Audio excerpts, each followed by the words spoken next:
Hello दोस्तों, हमारा YouTube channel कहानिस्तान पर आप सभी का स्वागत है और मैं आपका स्टोरी टेलर गुलाम। तो दोस्तों, आज मैं आपको सुनाने वाला हूँ लक्ष्मी यादव की लिखी कहानी प्यार में कभी कभी। तो दोस्तों, कहानी सुनने से पहले आप इस चैनल को सब्सक्राइब कर ले, लाइक कर ले, साथ ही बेल आइकन भी प्रेस कर दे ताकि आप तक हमारी कहानियां सबसे पहले पहुंच सके। तो चलिए शुरू करते हैं आज की कहानी।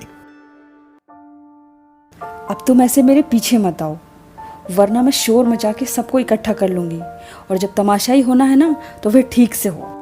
मेरी बात सुन लो, मैं चला जाऊंगा। अंजना का गुस्सा अब और ज्यादा बढ़ता गया। दांत पीसते हुए और मुट्ठी भींचते हुए उसने कहा, आखिर तुम चाहते क्या हो? बस इतना कि तुम अपने कपड़े सीधा पहन लो, फिर जाओ जहां जाना है, मैं पीछे नहीं आऊंगा। अंजना ने जब अपने कपड़ों पर नजर डाली तो पाया कि अंधेरे में उसने उल्टा कपड़े पहन लिए थे और अब अपनी हालत देखकर समझ गई थी कि लोग उसे क्यों देख रहे थे। वो कुछ यूं सड़क पर खड़ी हो गई थी जैसे आगे जाने का रास्ता ही भूल गई हो और फिर पीछे मुड़कर देखना उसकी इच्छा में शामिल न हो। अंजना सड़क पर ही चुपचाप खड़ी कुछ सोचने लगी। क्या हुआ? कुछ नहीं। और तेज कदमों से वापस घर की ओर चलने लगी। अब अगर तुम्हें ऐसा लगता है कि मैं मान गई हूँ तो तुम बिल्कुल गलत सोच रहे हो। मुझे ऐसा कुछ भी नहीं लगता। मैं तो बस ये चाहता हूँ कि इस तरह तुम किसी के सामने जाकर उसकी हंसी का पात्र न बनो। घर चलकर कपड़े बदल लो, फिर चले जाना जहां भी जाना हो। अंजना घर लौट आई थी और उसका यूं उल्टे कपड़े पहनकर घर से बाहर जाना अब उसके खुद के लिए भी एक वजह थी हंसी की। वो हंस रही थी। अब वो बाहर नहीं गई बल्कि आईने में खुद को देखकर देर तक हंसती रही। उसे हंसता देख कौस्तुभ भी खिलखिलाकर हंसने लगा। दोनों के सिर से गुस्से का भूत उतर गया। अब दोनों अपने प्यार की दुनिया में थे। दोनों घर की बिखरी चीजें देखकर अपने आप पर हंसे जा रहे थे। कौस्तुभ और अंजना के प्रेम को 2 साल और विवाह को 1 साल हुए हैं। जब केवल प्रेम था तब तक दोनों एक दूसरे की केवल खूबियों से परिचित थे और खुद से ज्यादा सामने वाले को प्राथमिकता या यूं कहें स्पेस देते थे। अपनी कमियों को निजी एकांत में छुपाकर एक दूसरे से मिलते, प्रेम और कल्पना की दुनिया में खुश रहते। विवाह के बाद दोनों का निजी एकांत एक दूसरे के सामने आया। खूबियों के साथ साथ कमियों का तालमेल बिठाने की अब दोनों की बारी आई। अब जिंदगी केवल कल्पना और प्रेम के भरोसे नहीं जी जा सकती थी। इसीलिए दोनों के जीवन में नई चुनौतियां सामने थीं, जिनके आगे अब दोनों को कभी अपना प्रेम बौना लगता, कभी जीवन की चुनौतियां। आज पहली बार अंजना ने घर से बाहर गुस्से में कदम निकाला हो ऐसा भी नहीं था। इसके पहले भी ये कई बार हुआ। वो कई बार अकेली दिल्ली की सड़कों पर भटकती रही है और कई बार घर और खुद से भाग भाग कर मंदिर, गुरुद्वारा और चर्च की भी शरण ली, लेकिन उसका मन कहीं भी शांत नहीं हुआ। हर बार उसके कदम वापस उसी घर की ओर मुड़ गए जिससे भागकर वो भटकती रही। एक बार उसने शहर के एक फ्लाईओवर से रेलवे ट्रैक पर कूदने की कोशिश भी की थी, लेकिन पता नहीं कैसे कौस्तुभ वहां आ गया और अंजना ने मरने का इरादा स्थगित कर दिया। मरने के इरादे से ही एक बार 4थी मंजिल से कूदने की कोशिश भी उसने की थी। वो तो कौस्तुभ ने मौके पर अंजना को छज्जे के उस पार अपने पैर बढ़ाते देखा और दौड़कर उसे अपनी ओर खींच लिया। उस पूरे दिन कौस्तुभ अंजना के पास से नहीं हिला था। डर की छाया ने उसे जकड़ लिया और उसने कसम खाई थी कि अब वो कभी किसी दूसरी लड़की से पर्सनल चैटिंग नहीं करेगा। अंजना ने भी अपनी गलती मानते हुए कौस्तुभ पर हर समय शक करने की अपनी आदत को सुधारने की बात कही थी। दोनों के बीच अक्सर लड़ाई की वजह या तो कोई ऐसी लड़की होती या कौस्तुभ का घर देर से आना।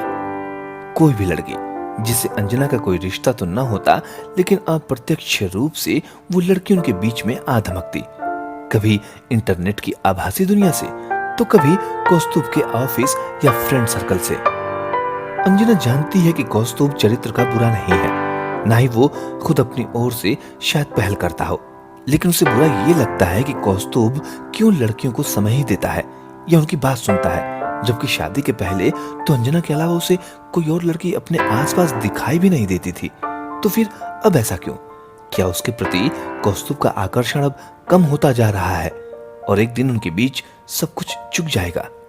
कौस्तुभ और अंजना ने अपनी बोझिल और ऊब से भरी जिंदगी में नई ऊर्जा लाने के लिए कुछ दिन अपने काम और आम जिंदगी से कहीं दूर जाने के बारे में गहन विचार किया और ये तय किया कि वे अपने सब कामों से छुट्टी लेकर थोड़ा समय एक दूसरे के साथ बिताएंगे, बिल्कुल वैसे जैसे शादी के पहले बिताया करते थे, और चल दिए पहाड़ों की ओर करने एक यायावरी। वो कहते हैं ना कि दीपक को अपनी रोशनी दिखाई नहीं देती, उसके नीचे हमेशा अंधेरा होता है।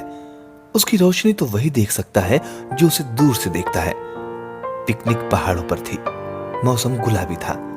अंजना और कौस्तुभ की जिंदगी में गुलाबों की खुशबू एक बार फिर महक उठी। जिस गेस्ट हाउस में दोनों रह रहे थे उसमें ज्यादातर नवविवाहित जोड़े थे और अधिकतर की अरेंज मैरिज हुई थी। ऐसा अंजना की उन जोड़ों से बात होने पर अंजना को पता चला।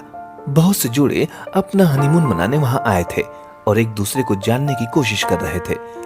अंजना और कौस्तुभ देखते कि लोग किस तरह शांत और रूटीन बिहेवियर में एक दूसरे से बात करते। उनमें किसी भाव को लेकर न तो ज्यादा उग्रता थी न उल्लास, सब कुछ नपातुला। सुबह जल्दी उठना, टाइम पर नाश्ता करना, टाइम से हर जगह घूमना और टाइम से गेस्ट हाउस आकर सो जाना। अगले दिन फिर वही रूटीन। कपल्स के बीच की आपसी बातचीत भी बहुत सीमित और जरूरत तलब होती।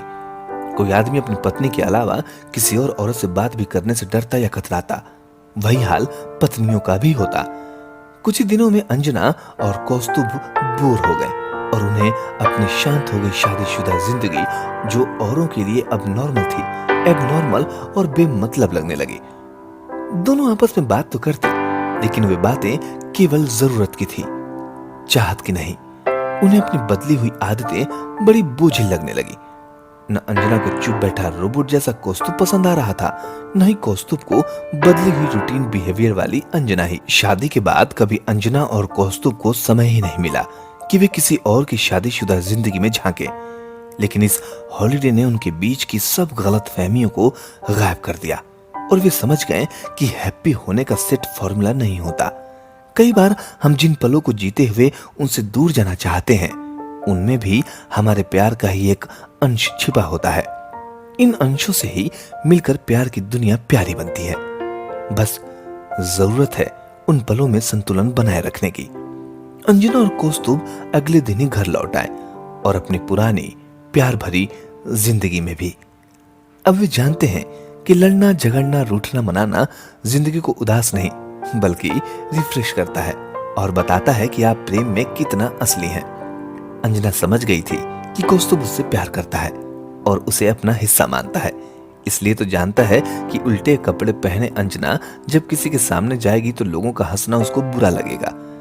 कौस्तुभ अंजना को दुखी नहीं देख सकता और अंजना से झूठ भी नहीं बोल सकता, न उसके सामने कोई नाटक कर सकता है। कौस्तुभ भी समझ गया कि जो बात अंजना को बुरी लगती है उसके लिए चुप रह जाना तो गलत होगा। प्रेम तो सच्चा रहने पर टिका रहता है। प्रेम तो स्वतंत्रता देता है। दोनों को मन का कहने की स्वतंत्रता देना ही तो असली प्रेम है। जिस शादी का आधार ऐसा प्रेम हो उसमें कभी निरस्ता नहीं आती, नकलीपन ही आता है। अब अंजना और कौस्तुभ समझ गए कि उनके बीच जो है उसे केवल सजाना है, कुछ मिटाना या नया लाना नहीं। कई बार हम जिंदगी को सांचे में भरना चाहते हैं तो जिंदगी अपना मूल रूप खोने लगती है। अच्छा तो यही है ना कि जो सहज और सच है उसी से हम अपने प्रेम की दुनिया बनाएं और खुश रहें। जिंदगी के इस मूल को अब कौस्तुभ और अंजना समझ गए थे और जी रहे थे अपने असलीपन को। महीने भर बाद एक सुबह कौस्तुभ के फोन पर एक मैसेज को पढ़कर अंजना के चेहरे का रंग बदल गया। कौस्तुभ ने सफाई देनी चाही और अपनी बात के कुछ शब्द हकलाते हुए कहने लगा।